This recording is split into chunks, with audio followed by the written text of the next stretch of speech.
আসলে আমি বলছিলাম তুমি করে বললে ভালোই হবে সব দিক দিয়ে। তুমি বসু বাড়ির ছোট বউ, তাই তুমি যদি সবাইকে তুই তুই বলে সম্বোধন করো তাহলে সেটা খারাপ দেখায়। আর এতদিন হয়ে গেল তুমি আমাদের সঙ্গে থাকছো, এখন তো উচিত তোমার আমাদের মতো করে কথা বলা।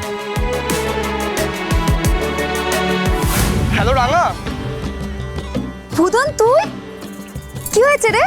আমরা কলকাতায় এসছি রে। কেন এইখানে কি করতে এসেছিলি?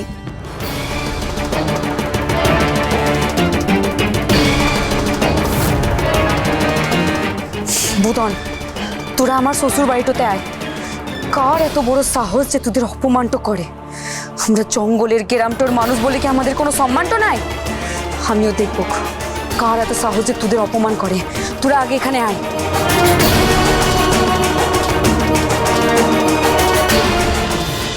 রাঙামতি তীরন্দাজ সোম থেকে রবি প্রতিদিন সন্ধ্যে 7:30টায় স্টার জলসায় ও জিও হটস্টারে।